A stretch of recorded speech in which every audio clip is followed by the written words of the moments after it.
Okay, so this is the wig first on. I have not went in and tinted my lace, not 100% yet, because I had a feeling that I was going to need to go in and do some plucking, and to my surprise I am right, because if I'm going to put this in a ponytail, I don't really like how full the hairline is, so I'm going to pluck. I'm going to take it off and pluck just a very little bit of it.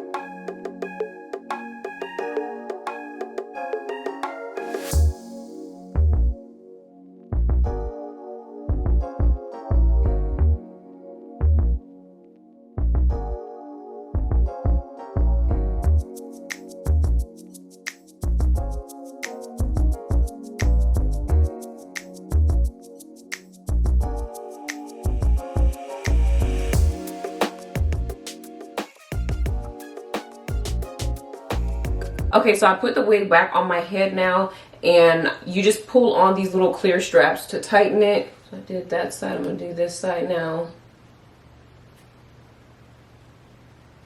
There we go. And then once you get it tightened to your desired fit, it's easy to just tuck those into the wig. What I can tell already is this little ear tab area. You might have to do the little trick that I told you guys that I do for some of my other wigs and pull out a little bit of your edges, because they try to sometimes these hair companies try to like make the hairline or cut the lace in a way that mimics a natural hairline, but they have to keep in mind that everybody's hairline is literally different. So if the lace would have came down just a little bit farther right here, that would have been perfect. But I'm going to try to showcase this wig to you guys the best way that I can. Definitely going to have to use some product. So I'm going to go on with the 𝐃𝐢𝐬𝐿 Lace Bond Adhesive Spray.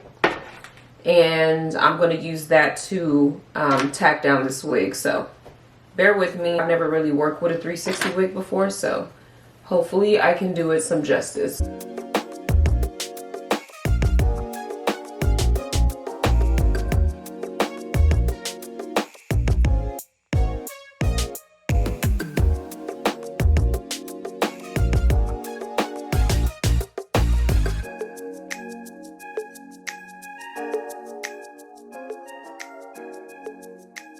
Okay, that band takeoff literally just shocked me, because I was not expecting it to look this good. I thought for sure I was going to have to go in and melt it for a second time, which I probably still could do, but when I tried to perfect things, I ended up messing it up. So I'm just going to leave it just like this. In full transparency, I have no idea what the back is looking like, but I will let you guys see it. I feel like I can feel the lace, and I maybe need to put more of my lace tint on it. But what I'll do when I take it off is I'll just try to cut as close as possible so that you can't see all this lace. But when the hair is in a ponytail, you can't see it anyway, I'm assuming. Once you kind of figure out how to get the back situated, I feel like this will look really good in like a bun too, maybe even like a claw clip hairstyle. I'm going to put the band back on really quickly and see if I can get my ponytail to be just a little bit higher.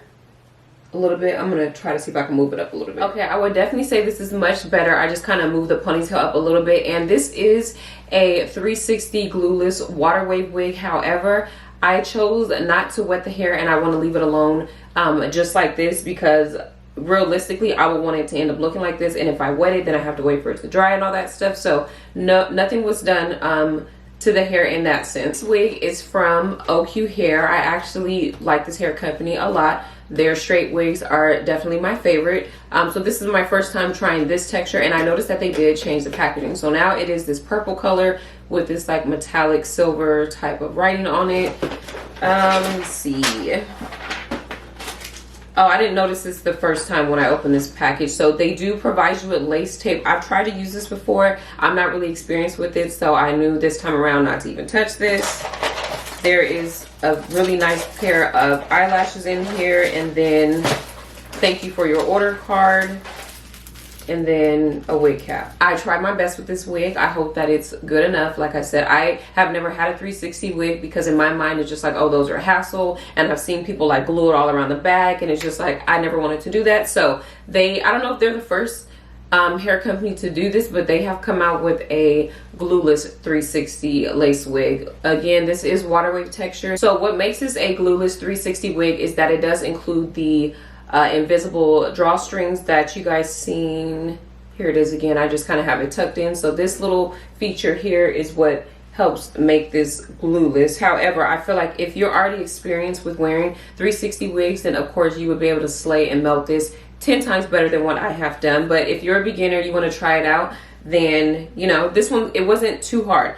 Because the back, I don't really know how to fix it and make it a little bit better, so it's a little bit more I guess seamless and not showing right there. What I would do when I wear this out is I would just put a scarf on it. Like, have to be over complicated. I would just want it to kind of cover the base of the wig, and then, you know, kind of tie it in front. Obviously this is too long, but I would do some type of situation like that, because I feel like that would be really cute to wear it like that, and then you don't even have to worry about what's going on in the back, because if you have a scarf or even a headband around it, you won't be able to see it. Because it has that drawstring feature. As far as the cap size, I was kind of curious as to what cap size this is, but it's an adjustable cap size, because obviously you can adjust it. So it goes anywhere from a 21 inch all the way up to a 23 inch. So that's pretty much small and medium. I don't know if this is big hip friendly, because those inches is definitely, like I said, small and medium. So that's going to be very helpful, just so that you make sure if you wear either of those sizes, this would be a great fit for you. If you wear closer to a large, I don't know if it's necessarily going to work out for you. So they did pre-bleach the knives and they pre-plucked the hairline, but I did go in and pluck it just a little bit more to get it to look a little bit natural like this. So this is all the hair that I took out of the hairline when I plucked it. So was this as easy as some of my other installs? No, but it wasn't all that hard either. It just required a little bit more effort, because I had to go in and melt the hairline, I think twice, tie it down. Usually when I wear any other wig, which is a closure wig, it's just kind of like a one-step thing and then I'm done. So it did take me maybe 10 minutes to install this, whereas I normally do nothing but maybe 5 minutes for my wig installs. Not that big of a deal, but it's not hard. They do make it easy for you, and like I said, if you already know how to lay these and the tips and tricks to get it to look even better, then you will have no issues with this wig. So ponytails, buns, half up, half down, those are all hairstyles that you can do with this wig. With the 360 lace, it's pretty like flexible in terms of styling. So if you guys are interested in this wig, you guys already know I will have it linked down below for you in my description box. So with all that being said, thank you guys so much for watching. If you guys have any questions, leave them down below, and I'll catch you guys in my next video.